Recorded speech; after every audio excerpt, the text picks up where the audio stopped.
Hi, Stacy. Hi there, how are you? I'm doing good. How's the weather down there? Well, at the moment, we're not having a thunderstorm, so that's always a good thing. Oh, yeah, same here. A little cloudy, but it's sure is humid. Yeah, we had thunder all morning to my poor dog's chagrin. Oh. Yeah, he hates thunder. It really scares him. Does he hide under the bed? Well, he sort of burrows under my legs, which is as close as he can get. Oh, poor thing. Yeah, he's really scared of it. Are you having a good week? Yeah, every day is a blur, so. Yes, I understand. Life in the fast lane. I think that song was written for me. Life in the fast lane. You wouldn't think so, but anyway, it's good to see you here. I'm excited about our new meeting here. Dr. Joe's in the house. Yeah. How you doing? I'm doing okay. How about yourself, Todd?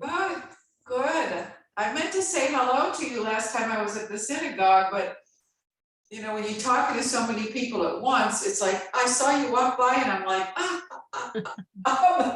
you know, I didn't want to be rude and like leave in the middle of a conversation to say hello to you. So I wasn't ignoring. It's okay. I don't have anything good to say anyway. Humbug. Hi, Shirley. Hello. How are you? Pretty good. Hey, Rena, are you recovered? This morning I went to the chiropractor and physical therapy, so Goodness. I'm moving around. Wow, that's good. It'll take you 50 weeks to get yourself back together, and then you'll be ready for next year's. Oh me, yeah, I need to recoup faster than that. So Hello, Rena. How are you? how are you doing, Shirley? Doing pretty good. I'm glad. How many people were up there walking, Rena? It was about, I want to say about 900. My goodness, kind of hard. Yeah. Said the study. This is So Shirley, did you finish the book? more comfortable over there. It's the same distance. Yeah, I saw Donna today. We were chatting a little about it. I liked it. Toward the end, it was really good. I thought it was really related to me when they were talking about during the Spanish flu that they got together and played canasta. We all need our girl time. Yeah. So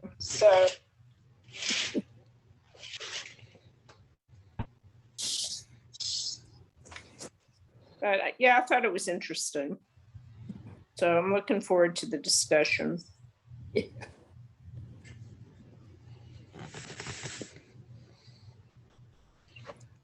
Rena? Right now, Yes. 11. I couldn't understand how those bees could be around and they wouldn't bother people. You know, they did at one point at the end. Yes. Right. I seem to be a bee magnet.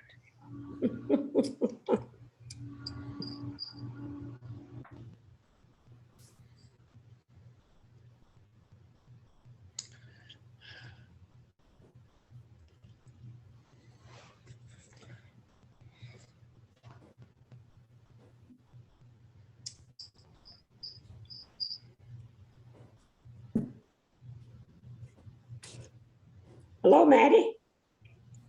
Hey, Shirley, how are you? Fine. How about you? I'm here. You're here. Okay. Hi, Maddie. Hi, Joe. Hi, Joel. Eve will be joining us in a minute.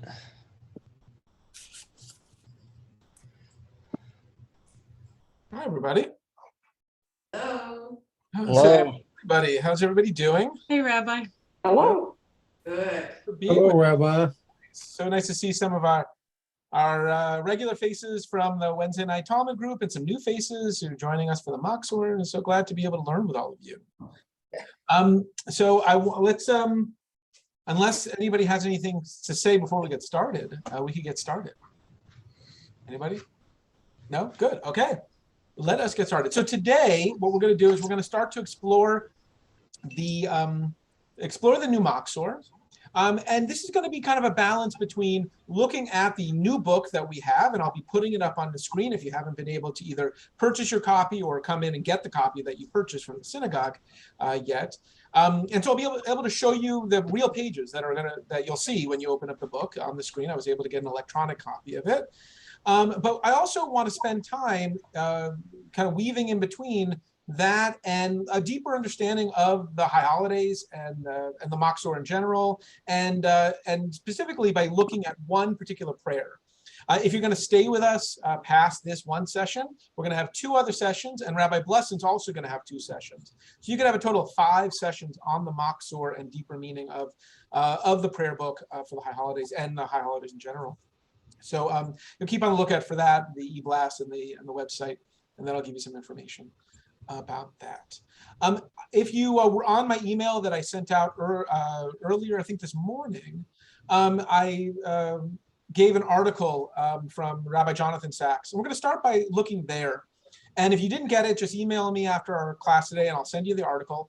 This is actually the introduction to this Machzor. This is called the Koren Machzor. Yes, Linda has one. This is, I really love our new Machzor that we're going to be using, but this is my favorite. Don't tell anybody, but this is my favorite Machzor. But it's not egalitarian. It's not conservative. The Koren Siddur came out in the early 80s as an Hebrew-only Siddur and Machzor. And it was really known for its wonderful pagination, which I'm thrilled our Machzor Lev Shalem has adopted some of those ideas of how do you put the letters, how do you put the words together, and how do you put the sentence structures together so that it pulls the eye in one direction or another. So we'll talk a little bit about this. But this particular edition, along with a complementary, not complementary, that's the wrong word, a Siddur that's made from the same company, this and the Siddur were also translated and given commentary by Rabbi Laurence Jonathan Sachs. Yep, and Linda has the Siddur as well. Also a fabulous book. Like if you're in the market for a new Siddur, the Koren Siddur is a great one to get. But so I pulled the introduction from here, and that's what I sent out. And I didn't ask necessarily for you to all read it. And we're actually not going to read the whole thing. We're going to read a small section of it together. I'll put it on the screen. And then we're going to just hit highlights. And hopefully it'll kind of whet your appetite to read the whole thing, because it's really brilliant. Rabbi Sachs writes beautifully, and he has a lot of wonderful insights. And so it's worth reading the whole thing. So again, if you didn't get the article that I sent out, email me after this class and I'll send it to you. So let us get started. Okay. Can I get a thumbs up if you could see the article? Good. Oh, yeah, good. Perfect. Yes. Can I get Deborah Cohen? You're at the top of my screen. Would you mind reading for us? We're going to read the introduction, just these 2 side-by-side pages, and then we're going to jump. And I'm going to go from reader to reader. So we'll do a paragraph or 2 per person, and then we'll go. Deborah, Okay. you ready? Am I unmuted? Yes. You are. You're perfect. All right. The 10 days that begin on Rosh Hashanah and culminate in Yom Kippur are the Holy of Holies of Jewish time. The atmosphere in the synagogue is intense. You can almost touch the divine presence. Isaiah said, "Seek God where he is to be found. Call on him when he is close." Isaiah 55:6. The rabbis wrestled with this verse. What could it mean? God is the God everywhere and all time. He is always to be found, always close. The verse seemed to make no sense at all. All right. Yeah, one more paragraph, Deborah. Okay. This was their reply.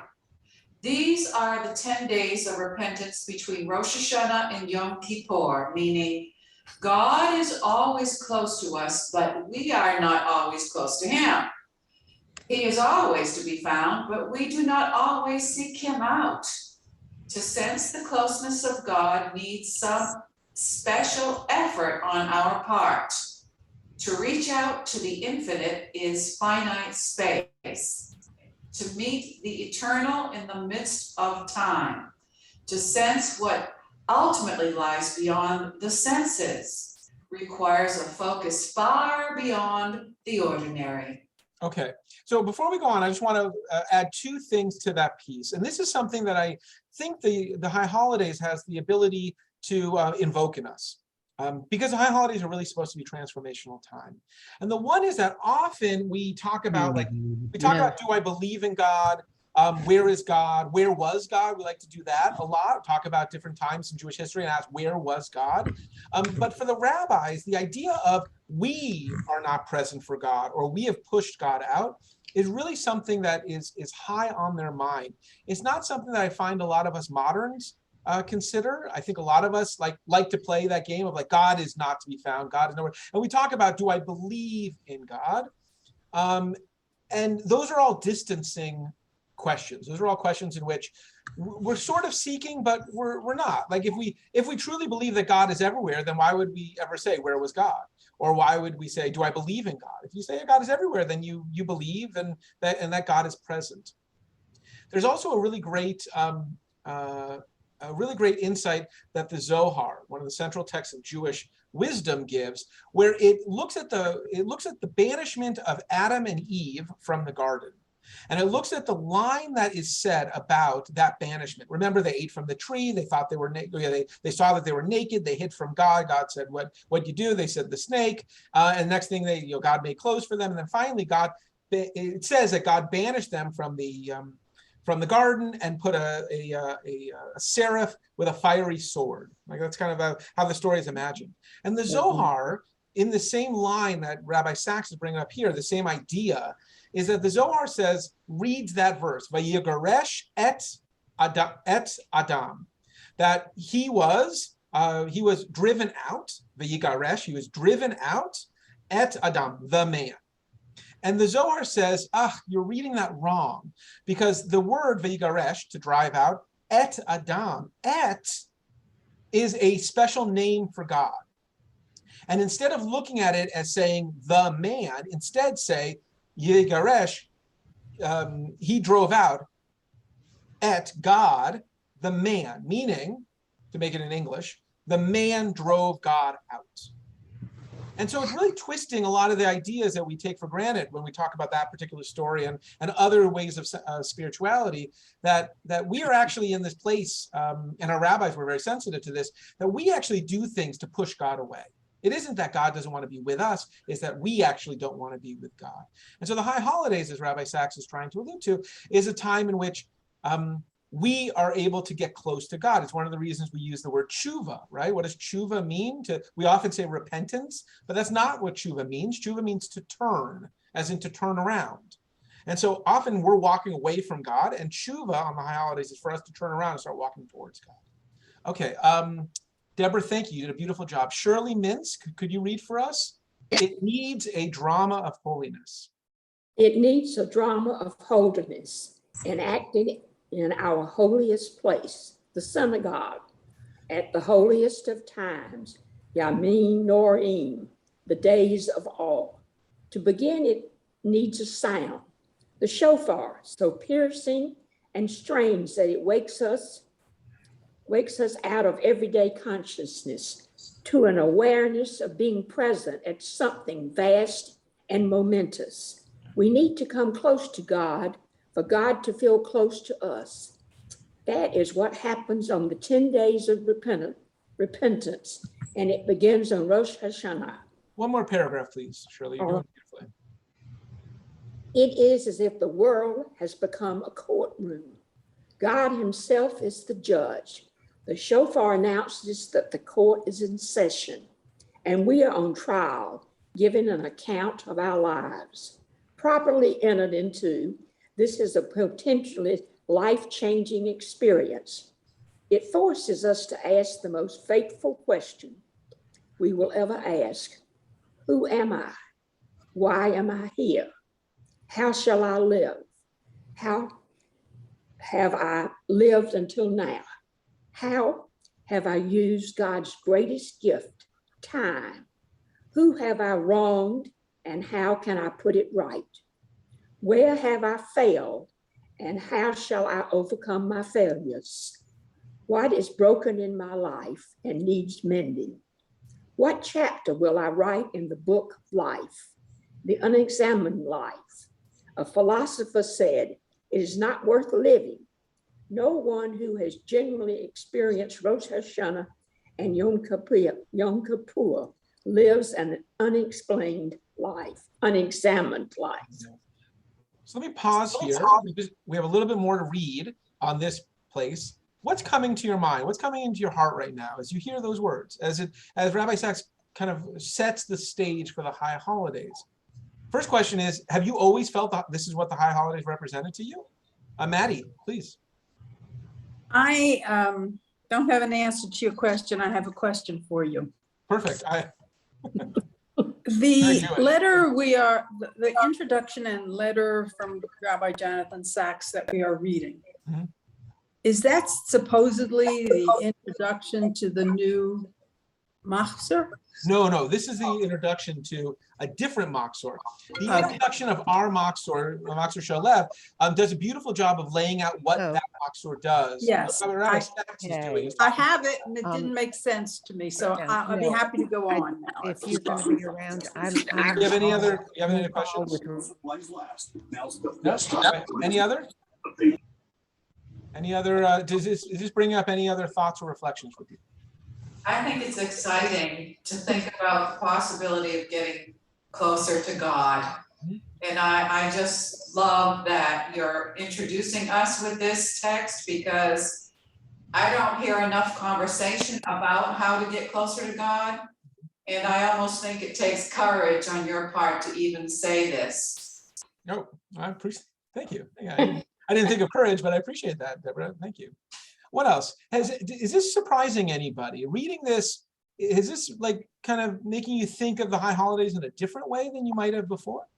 Same, Harry, you always felt this way? Kind of a moment of big questions, difficult conversations to be had, really examining deeply your life. That's beautiful, wonderful.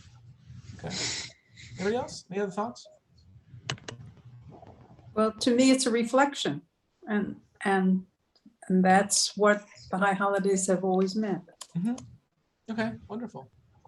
For a number of years when Alan was well, we went on a 2-person retreat into the country for Rosh Hashanah and meditated, and we did the whole service, and Alan blew a pretty darn good shofar.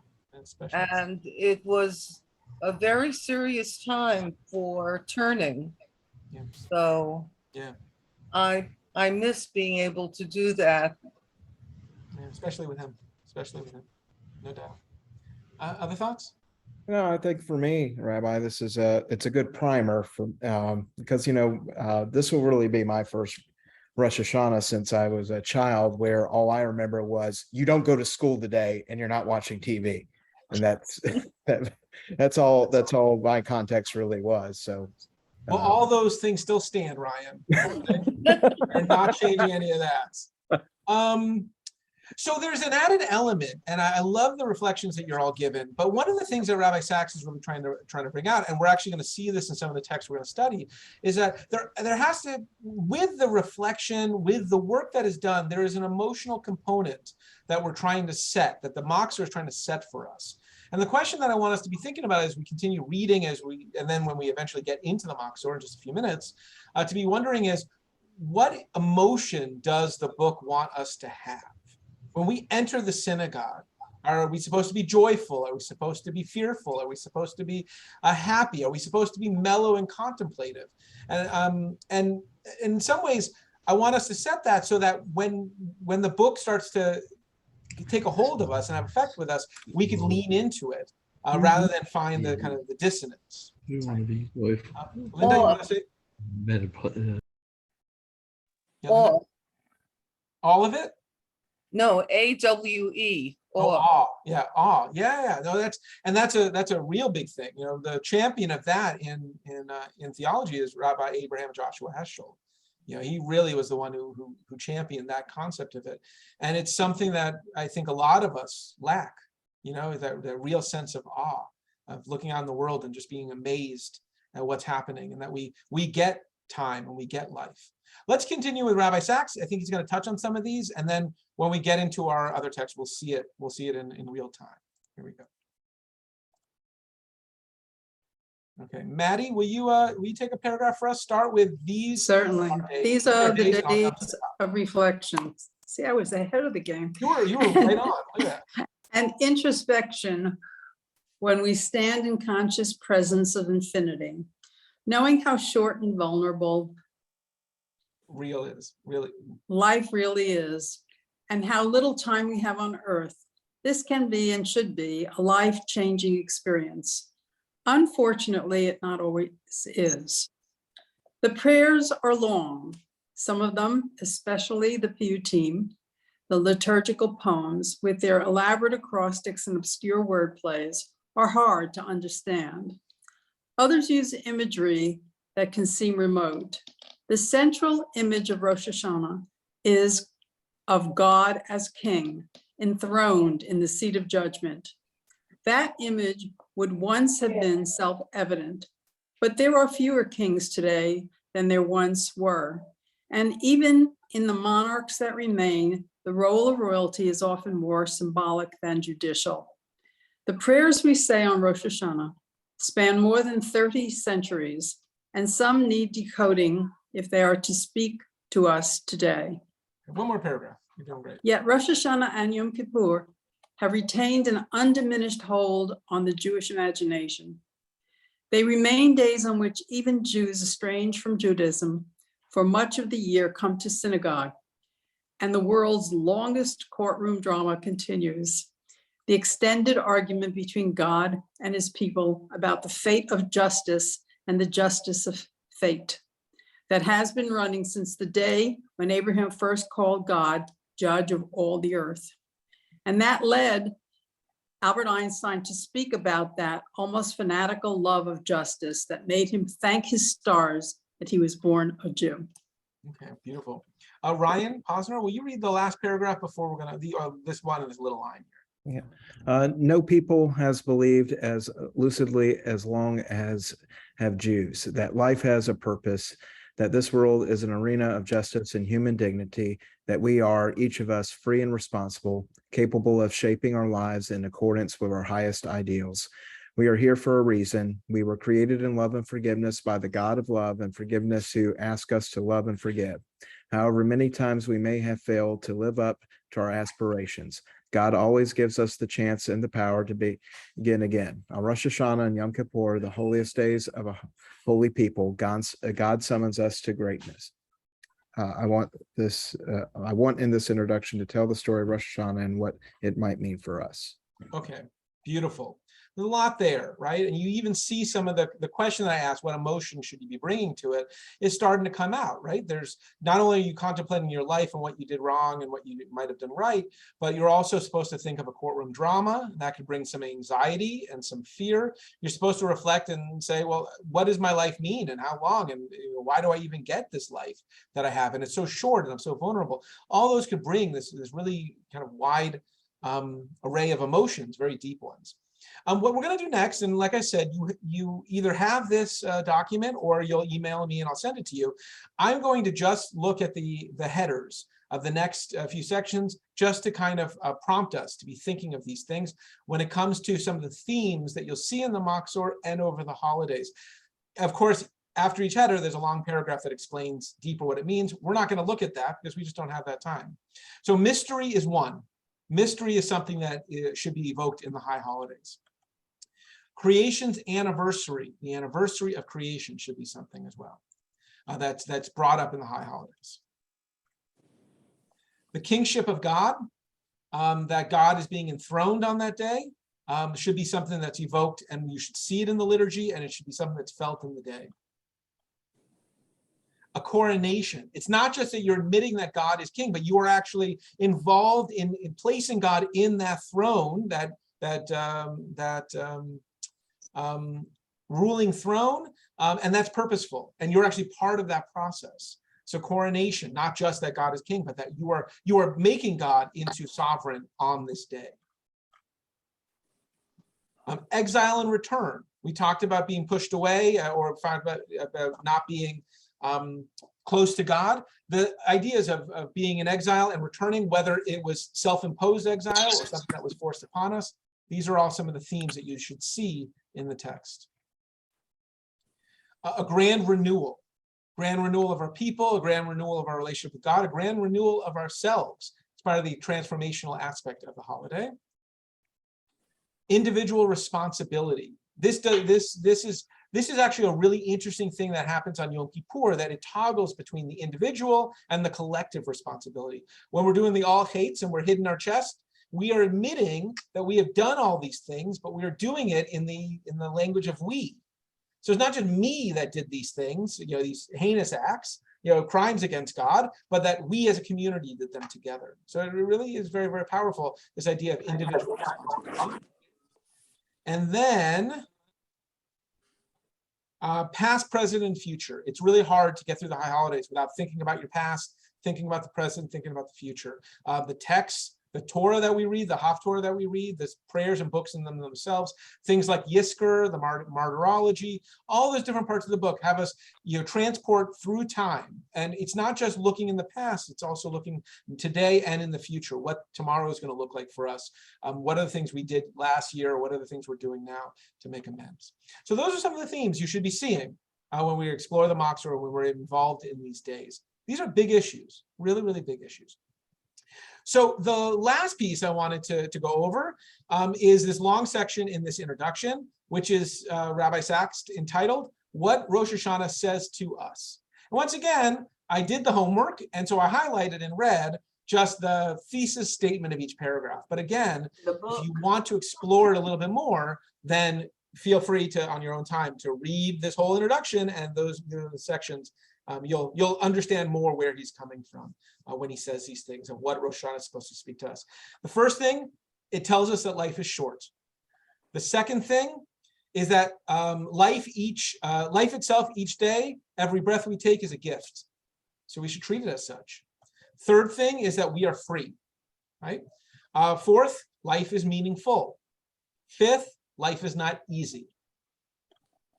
Sixth, life may be hard, but it can still be sweet. And you think about, by the way, as I'm reading these, think about the provocations that high holidays give to us, right? The sounding of the shofar to wake us up, the honey cake and the apples and honey, it's provoking all these things in a real bodily experience to not just have us think these things, but to taste them, to feel them. Number 7, your life is the single greatest work of art you will ever make. That's a real powerful statement. And so what does it say to us? Maybe take it seriously, right? And that God gave it to you for like a real meaningful purpose, right? So that's meaningful as well. 8th thing that Rosh Hashanah says to us is, we are what we are because of who came before us. Okay? 9th is that we are the heirs to another kind of greatness too, that of the Torah itself and the highest demands and strenuous ideals. It's what is that word? Panoply of mitzvot. It's intellectual and existential challenges. It's 9th. And the last one, 10th, is all of life is just a mere breath. Yet breath is nothing less than the Spirit of God within us. So even though our life might be short, God put us here and God gave us his breath. And so we should use it with that in mind. Okay. That's the introduction that we kind of went over. Thoughts, questions, things that are resonating with you or not resonating or are reverberating poorly with you. Harriet, yes. I wanted to say something about the shofar. My grandson was practicing in Australia, and he last Rosh Hashanah, they were all in their houses. They couldn't go anywhere. And all of a sudden, it was Rosh Hashanah, and he heard the shofar blowing. The Rebbe had come and was standing in front of his house blowing the shofar. Wow. Certainly, that has a great deal of meaning, for Rosh Hashanah. Really something special. Excuse me? Really something very special. Yeah. Beautiful. Any other thoughts? Okay, we're going to jump into our text now. You see, perfect. We're on perfect time here. And we're going to start looking at the new Machzor. So we can start understanding how it's put together. And then as we make our way through that, we're going to actually start to dive a little deeper into actual page of prayer. And I want to kind of give an example. There's no right or wrong way to use the book. Well, there is one wrong way to use a book, which is not to use it at all. So as long as you're using it, any way you want to is a good way. But I'm going to show you some examples of like a way that we're going to look at one particular page and show you some ways that you could engage with it on the day itself. So here we go.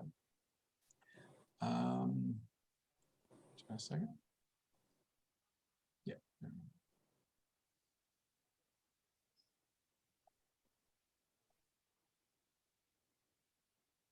Okay, so here we go. Did everybody see the Hebrew and English on the page? Can I get a thumbs up? Good. Okay, good. So what I first want to show you, this is a page. This is actually from Yom Kippur. This is a page of our new Machzor. Let me zoom out a little bit so you kind of get kind of a feel. That's what it'll look like. Obviously, it'll be split in the middle. This will be the right side. This will be the left side, right? And this is what it'll look like when you're on page 347 of our book. This is what the page will look like. Obviously, without the courtesy view copy of Ahavath Achim, you won't have that on your page. But a couple of things you'll notice right away is that there's different colors on the page, right? There's red and there's black, right? And so that's to drag your eye in different places to orient you to things. You even see it on the footer and the headers you'll see of telling you where you are in the book, right? So the first thing to notice is that it tells you that you're on Yom Kippur. Let me zoom in here so it's easier to see. So some of that color we'll share with you. That it's Yom Kippur, you're in the Musaf service, which is towards the end-ish of the service. On Yom Kippur, the Musaf service is the longest service of the thing. So you could still be pretty early in the morning and be at the end of the service. That's the way the service goes. And then you're in the repetition, the Amidah, the prayers for forgiveness. And it does some nice things with giving you a little bit of insight into like where we are. So that's really nice, which other Machzors usually don't do. Maybe it'll just say Musaf service. This actually tells you this is about prayers of forgiveness. So zooming back out a little bit, you'll also notice how it's paginated, right? So you have, of course, you have lines here with a big break, and it kind of tells you to go from here to there, right? You kind of get that. And the English follows in the same way. And you could see, and just as the Hebrew does a lot of this, this Hebrew word here is anu, and you can see that it's anu, anu, anu, anu, anu, anu, like all the way down. And this is anu amecha. So some of you might remember this. Anu amecha ve'ata Eloheinu.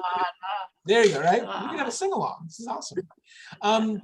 And so you'll see that it follows that. But you see also in the English, they did a really nice thing here. Whereas they could have translated in lots of different ways to kind of help it flow a little bit better, maybe make it a little bit more prayerful in just the English. So you didn't have to worry about the Hebrew, but they tried to match it. So you have a lot of we are, you are, we are, you are, we are, you are, we are, you are. And so you get that kind of similar type of staccato nature that the Hebrew is using. You're going to get that in the English. That's a really nice thing that the page does.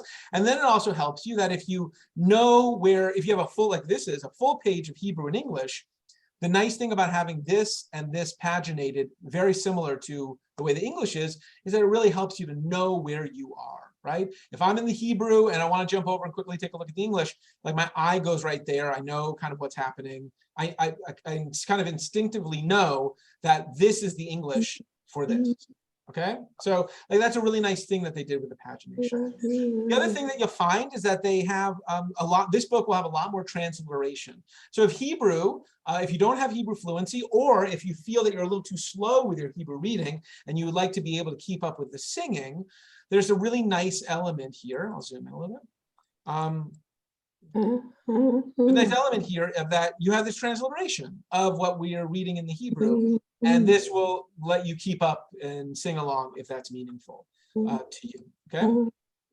The other thing that this book did, it doesn't do it on everything, which I really appreciated, is that Anu Amecha, in this particular Musaf service from Yom Kippur, Anu Amecha jumps directly from that to the Vidui. Now, the Vidui, if you're unfamiliar, is a confessional, okay? Whereas Anu Amecha is really establishing the very meaningful and special relationship between us and God. Anu Amecha, we are your people, and you, Ata Eloheinu, and you are our God, right? You see it over here. We are your children, you are our parent. We are your servant, you are our master. We are your congregation, you are our portion. Like back and forth. And this sets up a really, really nice element of like sets up our relationship. What's interesting is that the confessional does something different. Whereas Anu Amecha is trying to show how we're connected to God, the Vidui is us confessing how we pulled away from God, because the Vidui is us confessing our sins. And what's interesting about the Hebrew, which I've never noticed before, is that the Vidui is written in such a way that it actually mimics Anu Amecha, right? Where it says Anu Amecha, the Vidui says Anu Ezi Panim, right? We have been insolent, we have been gracious, you have been gracious and compassionate. We have been obstinate and you have been patient. We have been sinful, you have been merciful. It's actually a converse of Anu Amecha. But you wouldn't necessarily notice it, but the pagination and the way in which it stays in the same format, it's really helping us to see that these prayers are actually really connected. Although we're technically going from one section into a new section here, they're actually written in such a way in the Hebrew and then also now in the English to say, God, you are all these wonderful things to us, but now let's make the list of things that we've actually failed on. And so you see that it's Anu Ata, Anu Ata. Same thing like above, Anu Ata. So it's really doing that nicely for us. And you'll see more of this all the way through. And it beautifully connects these places, which oftentimes, truthfully, would have been felt a bit dissonant and a bit separate for us. Okay? Any questions with that before we move on? So you'll see the pagination. It helps to slow us down. It helps us to connect the Hebrew and English. The color coding will help us. Why is the English page number so different from the Hebrew page number? Where so? Where are you seeing that? Down at the bottom, maybe this is just on my computer. Down at the bottom, it says to the left it's 354, and to the right it's 472. Oh, where is that? Your screen must be showing something a little different. Rabbi, he's talking about the PDF page number count at the bottom. Oh, I'm sorry. Yeah. This down here, is that what you're looking at, Jack? Yes. Yeah. Oh, no, that has nothing to do with the book. This is just how my computer is keeping track of the page. Oh, the pages okay. that the PDF is on. No worries. So, but you see over here, here's the page number for the Hebrew, and over here is the page number for the English. Yeah. Sorry about that. Okay. Any more questions with that? So there's a lot of this nice stuff, and I really want to encourage you to kind of lean into that.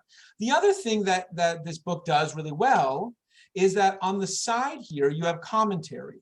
So on the Hebrew side, you're going to have more commentary that deals with the Hebrew, right? Telling you like, what does the Hebrew mean and how is it connected? And maybe where do you find it in the prophets or in the book of Psalms or other places? And so, for instance, and it'll give you also some history as well. So the margin notes in your book will tell you Ki Anu Amecha, an early medieval poem which expands on the verse from the Song of Songs. I am your beloved and your beloved is mine. This is Anila Dodiva Dodili. If you've been to, often in weddings they use this. So Anu Amecha, like I didn't know that before. Anu Amecha is actually a bit of like a high holiday love poem, modeled similar to the Song of Songs, with this beautiful verse. It completes the Slichot, forgiveness section, and forms the transition to the confession. Here, we end in joyous song. We move to a meditative melody as we begin the Vidui, the confessional. In this poem, we emphasize our relatedness to God, whereas in the next, we emphasize the stark difference between the human and the divine. Whereas what it's saying here is that in Anu Amecha, it's saying we are this, God, you are that, and we're kind of connected. Like, we're your people, you're our God. The Vidui below actually says kind of how we've been pulled apart. right? So this is really beautiful. And you get down here, right? There's another, the word katsal, right? It tells you where that's coming from Psalm 144. So it really gives you a lot of wonderful information and history of these prayers, which might be really fascinating. If I go up, you'll see, let me see if I could find it. This doesn't seem to have a lot. Let's see. Okay, here's a good example of it. That's the margin notes on the Hebrew side. But if you go to the English side, the margin notes are different on this side of the page, and they'll always be different, okay? The margin notes on this side of the book, on the English side of the book, don't tell you about the nature of the song. It doesn't necessarily tell you about the history or what the words mean, but it actually gives you another piece of either poetry or sometimes to complement the prayer that you're reading. Sometimes it could be to challenge the prayer you're reading. So for instance, here is Yitzhak, some kind of poem, some kind of poem from this individual named Yitzhak Katznelson. And this is just something to complement whatever this English is, whatever this prayer is here. This is just something to complement it, or like I said, to challenge it, to provoke us to think about it differently. And that could be used in several ways. One way it could be used is you could just decide that I'm not interested in what, or I've read this and man, you know, Rabbi Bluston or the other singers are really dragging this prayer out a lot. You know, I'm sick and tired of hearing this melody. I'm going to go over to the side and read what this has to say. And this might be something really meaningful for you, right? This piece. And it continues 10 a day, 10,000 Jews a day. You know, like it really gives you a very different meaning for it. This is clearly a Holocaust a reflection, which is just really powerful. Rabbi? Yes. On the right side with the Hebrew, you have no vowels under that. This is the martyrology, and actually this is in Yiddish, right here. Oh, this is Yiddish. Okay. This is Yiddish. I just want, let me see if I can go a little further up. Yeah, these are reflections for the martyrology. I actually have to go. Our next section we're going to do is way in the beginning. So let's take a look in the beginning. Here we go. Okay. You have the vowels. Yes. Yeah. So this is actually towards the end of Pezuki de Zimra in the morning service. Is it right? No, it's not. No, it's not. Where are we? I should just look at the bottom. Why am I not looking at the bottom? Morning verses of song. Okay, Pezuki de Zimra. That's where we are here. And you have this prayer, Hodu Ladonai Kiru Bishmo. This is from Chronicles. And again, here is the history, more of a description of what the words mean and what the verses might be meaning. And on this left side, you have another spiritual reflection from this one from Abraham Joshua Heschel. So that after you've read this, or if you decide you didn't want to read this, remember Rosh Hashanah is 2 days long. You're going to do the same service pretty much 2 days in a row. You might have said, well, yesterday I read this. I wonder what Heschel has to say about this. And this could either complement it, provoke it, it could contrast with it. It's doing something to take you into a new direction.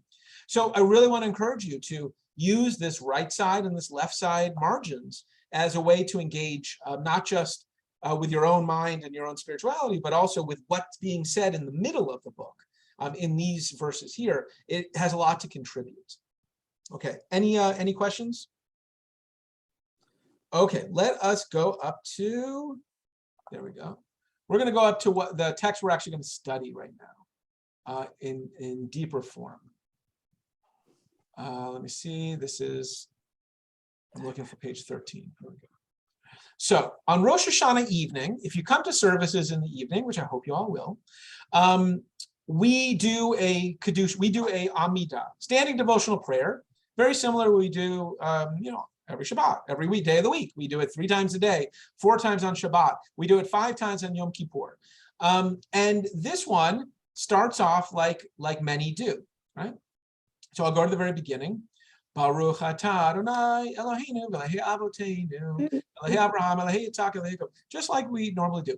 This is for the evening. If you go down here, you see Rosh Hashanah evening service, silent Amidah.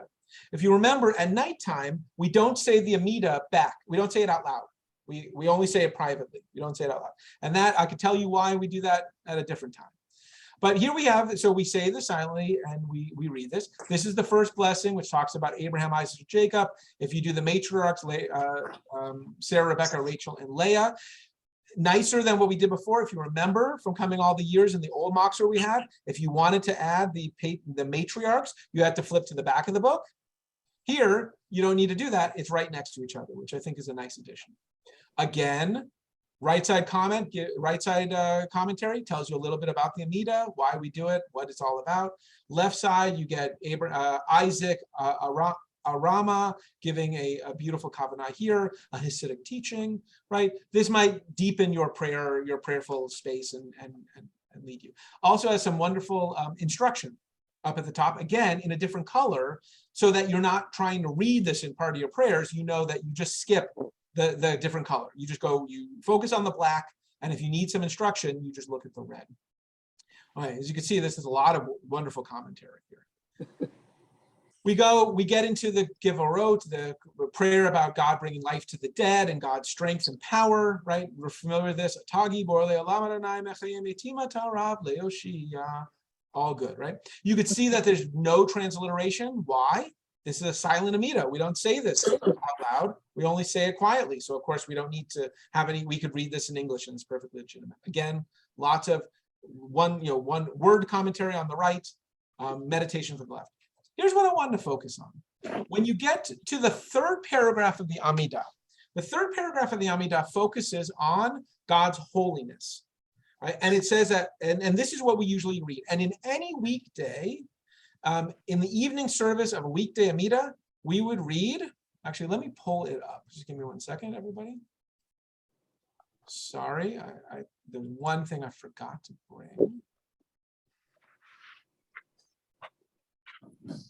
I want to show us what a weekday evening Amidah, a Kedusha looks like.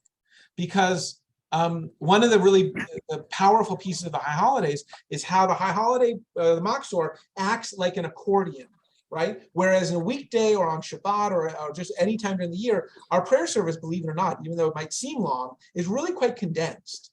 What the high holiday is doing is stretching it out like an accordion and giving us like really deeper insight into what does it mean that God is holy and how do you engage with God's holiness. And so what's beautiful about the Machzor is that just without the commentary and without anything, the prayer book itself expands those ideas. And by studying it, doing what we're doing now, and by taking the time to really read it and meditate on it, it gives you such a better idea of what we're trying to say during the rest of the year. So let me show you this. Here we go. Okay.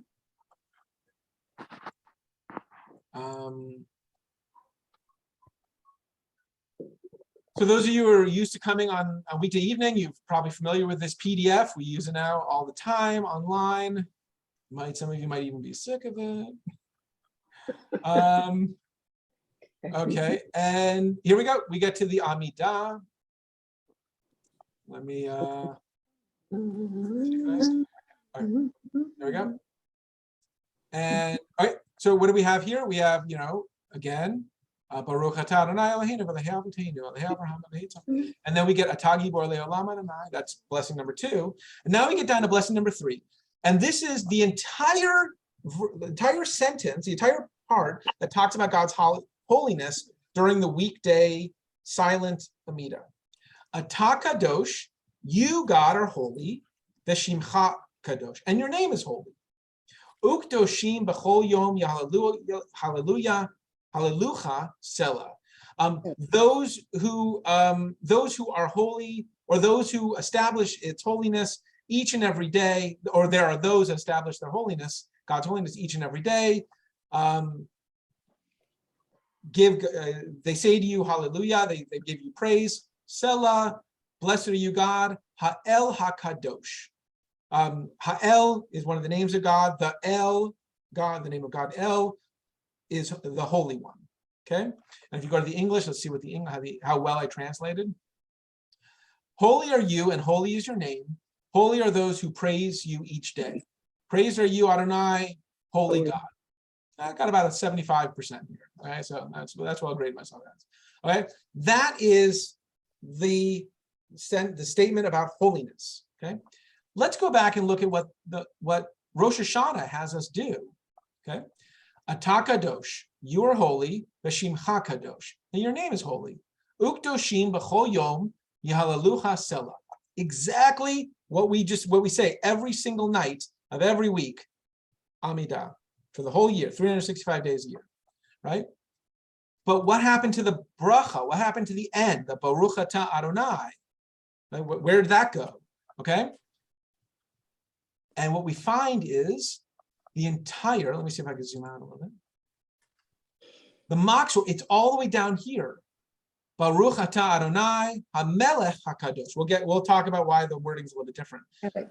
But look at all this stuff that's coming here on an evening to try to explain what does it mean that God is holy. So let us take a look at that. And again, we have commentary on the side to tell you a little bit about the history, tell you a little bit about the words that you're reading, commentary on the left-hand side, which gives you deeper meaning here. And we're going to look at these in a minute. We have Martin Buber, and then we have the Talmud, the Babylonian Talmud, to give us some insight. But let's start with this. Pat and Jack, will you guys read for us, please? What I want to orient you to is that there's 3 sections of this holiness section, and they're all punctuated by this word here. I can't, yeah, there you go. This word here, uvachein, okay, uvachein. You see it over here. And it's interesting, our book didn't bother to translate uvachein. We'll talk about that in a second, okay? So you have uvachein, uvachein, and uvachein, okay? 1, 2, 3. And then there are these sections, okay? So Pat or Jack or both of you, go ahead and read this first uvachein. Oh, you're muted still. We can't hear you.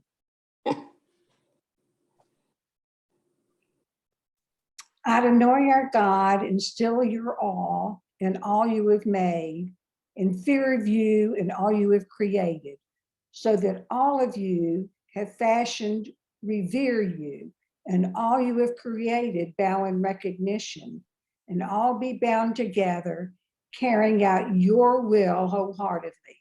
For we know that true sovereignty is yours, power and strength are in your hands, and your name is to be revered beyond any of your creations. Okay, so what is this one about? What is this first uvachein about? What is it asking for? And what is it trying to tell us? And I can't, because I'm sharing the screen, I can't see everybody, so please just speak up.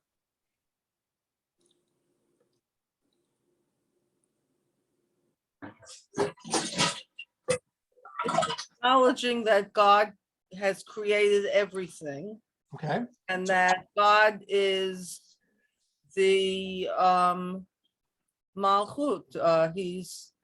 He's not only created it, but he controls everything. So he's sovereign. God is sovereign. God is the creator. One of the things that tells us about God's holiness is that God created us all and that God rules over us all, right? And everything was made by God. So that's the first thing. But even more than that, and Linda, this goes to what you said earlier about the high holidays. We want awe. And we recognize that we need God's help to truly have awe. And by having awe, something was going to happen to us. And all will be bound together. Well, what does that mean? Like if I have awe and if everybody was able to have a collective awe, how would that bind us together? But there's something about the practice of awesomeness, of acknowledging God, acknowledging God's awesomeness, that is a way of connecting us. And in some ways you could say, well, isn't that the way spiritual communities are bound together, right? I believe certain things about God. I join in communities with people who also believe similar things about God, and that binds us together, right? So that's the first one, okay? Linda, will you read for us the second uvachein? Can I read it from Sachs's book? Sure. And so play uvachein, and so place honor, Lord, upon your people, praise on those who fear you, and hope into those who seek you, the confidence to speak into all who long for you, gladness to your land and joy to your city, the flourishing of pride to David your servant, and a lamp laid out for his descendant, your anointed, soon in our days. Okay, so what is this second? And remember, this is all about God's holiness. What is this second uvachein trying to tell us? There's a big difference between what Linda read and what this says. She said those who fear you, and this says those who revere you. All right, nice. And so, Is that what is the proper translation of the Hebrew? So Yeah. is it, so Both of them. yeah, so uvachein, and therefore ten kavod Adonai le'amecha, instill or give honor, God, to your people, to hila, and praise for fear, vayira, to fear you, right? V'tikva, and hope to. That's weird. How is it? Yeah, and hope To those, because I see a big correct, difference between Rosh. fear and revere. Well, sure. And that's a big thing. Yeah, no doubt. And it's interesting that you thought they were really different. I actually was pretty impressed with how similar they seem to me. So that's interesting. I see revere as a much more positive emotion and fear as a much more negative one. Mm-hmm. Okay. But I read this paragraph as a whole as waiting for Mashiach to come. Oh, sure. Yeah. Okay. So that could be part of it as well, but it also could be talking about the spaces that we help create. Whereas the first one, we're asking God to give to us like a recognition of God, but also yes, God said that God's name will be called out in Jerusalem, but it was King David and King Solomon and the people of Israel who built it. Right? They, with God's direction, of course, but they built that place. So in some ways, this is kind of, to me, hearkening about a part of the holiness of God is our partnership with God, and so that gets spoken out here. But yes, messianic. There's definitely messianic overtones, more than overtones. Exactly, saying that may the light of David, may the light of David. Rabbi Yamenu. Yeah, exactly. Okay, let's look at the third one. Let's see. Sandy, are you there? Sandy London, are you still there with us?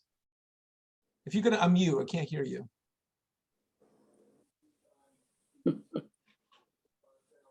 Well, how is that? Perfect. Are you able to see it on your screen? I can. I'm having a little bit of a difficulty coordinating the pages in the book with what you've got on the screen. Do you have the new? I do. So go to page. I didn't see what page it was. Yeah. Oh, sorry. Let me get it to you. 13. Ah, okay. I just. There you go. Yeah, and please read it from your book. I couldn't. God willing, it's the same thing. If it's not the same thing, we've got it. Now, yes, now I see it. Now I see it. Okay. The righteous beholding this will rejoice. The upright will be glad. The pious will celebrate with song.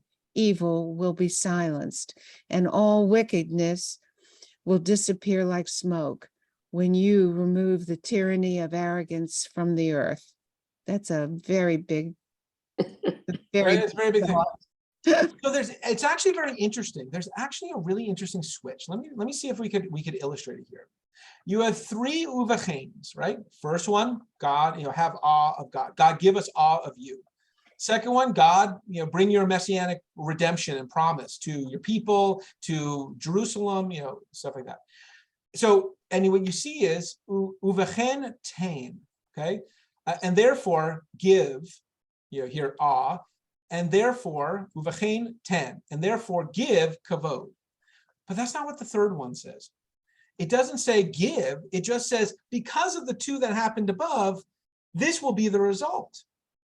If we have awe, if the Messiah comes and we have the messianic redemption and we get this, this answer from God, right? Then something amazing will happen. And what will amazing happen? We will be able to rejoice. We will be glad. We will celebrate. And then, in contrast, by the way, with the three, the Sadikim, Yisharim, Hasidim. Let me zoom in so we can all see this. Translation. If you look here, Sadikim, the righteous, Yisharim, the straight ones, the upright ones, and Hasidim, the pious ones. If those three, if all this happens, those three will have this wonderful reaction: joy, singing, gladness. And then it does something interesting. It does a three-part on the evil side, right? These three will be happy. And what will happen to the evil? You have Olata, you have Rasha'ah, and you have Memshelet Zedim. So how does that work here? Evil, wickedness, tyranny of arrogance, okay? Righteous, upright, pious, evil, wickedness, tyranny of arrogance. So you see, uvechein, uvechein, uvechein, 1, 2, 3. Righteous, upright, pious, 1, 2, 3. Evil, wickedness, tyranny of arrogance, 1, 2, 3. So you see, like this kind of beautiful way in which this one part was just composed, right? What's so interesting as well is that Sadiqim are people, and God willing, I hope some of you feel that you're Sadiqim, right? They're a group of people. Yisharim are a group of people, right? They're people. Hasidim, many of us know, we have whole groups of people we call Hasids, right? Hasidim. Interestingly, it doesn't seem to do that with the evil. It talks about evil, not evil people, but evil will be silenced. Wickedness will disappear, not wicked people, wickedness. And tyranny of arrogance, not tyrants, and not the arrogant, but this kind of way of, this posture of being in the world will be vanquished. It's really a beautiful way of doing it. And so these are really kind of interesting. So now let's take a look. How do these kavanot help us to better understand these three uvacheins? So let's take a look at the first one. Rabbi Rosenthal. Yes. Thank you. Thank you. It's Rena, but thank you very much. But it's time for You gotta meeting. go. It's time to go. So, okay. It's time for meeting for everybody. I don't mean to break it up. You not no. Actually, I lost track. Maddie, you're silenced, and then I wanted to address Stacy's one point with regard to fear. Looking it up in Merriam-Webster dictionary, the third definition is profound reverence and awe, especially toward God. So this was not written by Jewish people. This was written perhaps as a response to what the fear meant in the Bible. I don't know, but it's there, and you can pick your definition. Okay, beautiful. We do need to stop because it is minion time, and I don't want to run to that time. We will pick up here next time, and we'll move on with the next section of it. But thank you all for being with us. If you wanted to review this or share this with somebody, tomorrow this should be part of the e-blast, this recording. So you're welcome to share it with people and or review if you'd like. And if you need any of the text that I've been sharing, let me know and I'm happy to get them to you. Yeah, Thank you so much, Rabbi. Thank you. Thank you all. Thank you, Rabbi. See you soon.